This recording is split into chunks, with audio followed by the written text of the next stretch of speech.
Hello, my name is Berge. I'm the team lead for our project. It's 26067 Smart Ride is Life Smart CPR training device.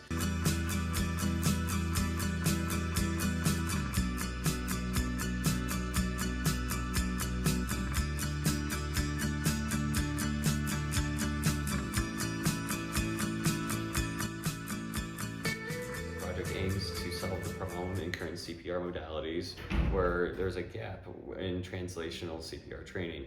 Right now, we aim to fix that problem by introducing our device that has several features that will aid in this. Right now, our device has a visualized blood flow, hand placement and sensing, and a viscoelastic dampener to mimic chest I'm properties. Olivia Gordon. I'm the BME lead as well as the team coordinator. My role on the team was to complete much of the documentation, such as the technical data package and our presentations, as well as develop our game user interface.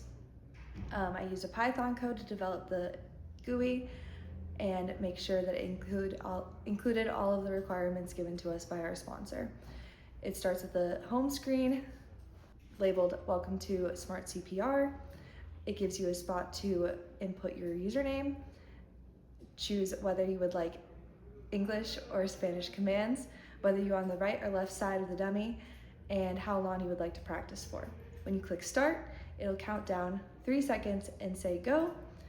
It'll then provide you with commands on where to move your hands up, down, right, or left, as well as whether to fix your depth, deeper or shallower, or to fix your rate, slower or faster. You can view your stats by specific trials that you've done. It'll tell you your average depth, rate, and hand placement throughout the trial, or user progress over time with each trial. We were able to verify that the Raspberry Pi could communicate with the Arduino, and the values given to the Raspberry Pi from the Arduino are what drive the GUI. I'm Derek, I'm the electrical lead. I have been working on the motor driver system and also the hand placement system, as well as full software integration to our final CPR device.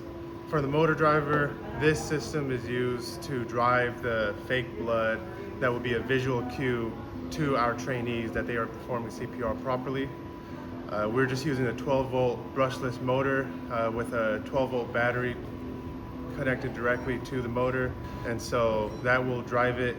And we have it connected to an Arduino, which we use a algorithm that's backed by research that will go off of the rate, depth, and hand placement of the CPR to drive the blood flow to indicate that they're performing successful CPR.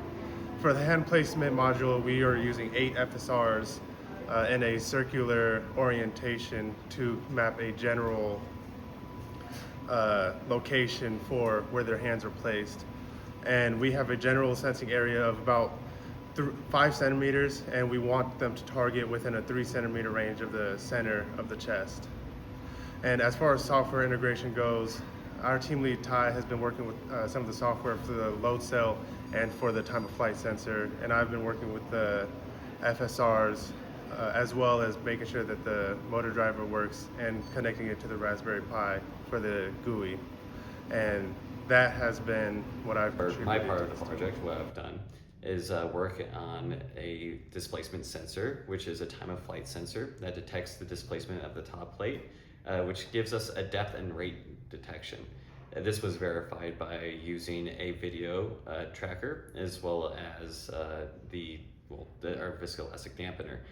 And on top of that, we have a load cell that collects force data. This was requested by the sponsor as a method of measuring force for research purposes. And our load cell is verified using a weight scale and cross-referencing that.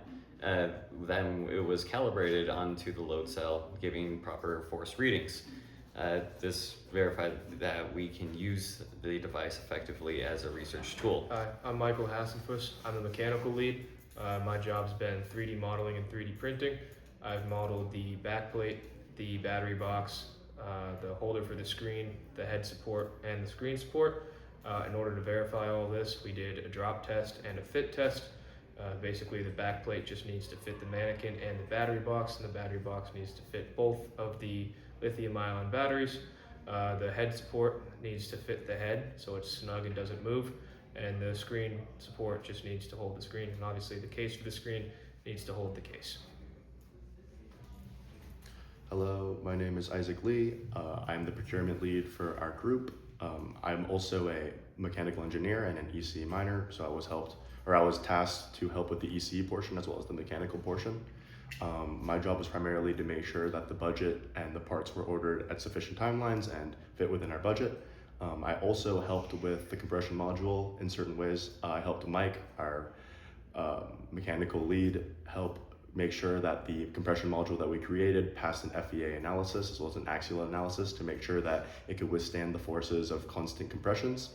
Aside from this, I also learned Python in order to help code the GUI. While we did use Olivia's final model, I looked over and made sure that the code was sufficient for the tasks that we had. Aside from this, I helped make sure that the verifications were consistent with each part that I helped with. Aside from this, we had a couple risks that I helped look over. We had the water leak risk that I helped make sure that it was sealed, hermetically sealed. Aside from that risk, we had an electrical failure list, so I did a lot of research on power banks and how we could make sure that the power would line up well with what we needed for the electrical circuits that we were using within our project. Aside from this, I just was a utility player and helped different groups research. Originally, I helped research with the compression springs that we used and found alongside Devin, helped find the 2 final springs that we were using for the compression module. This has been a learning experience for the whole team. In terms of general build and design, we've learned that it is important to start prototyping and verifying early on. This helps unforeseen delays and other issues become less of a concern throughout the year. It is also important to make sure that you don't overestimate how much time you have, as 9 months on this project will fly by. In terms of teamwork, communication is always key. Whether it's planning, dividing work, or filling in the gaps, it is important to communicate with your teammates and know that they are there to help you. In conclusion, our unique CPR training device is bridging the gap between CPR training and real-life CPR scenarios. This is done through our blood flow visualization and our unique advanced GUI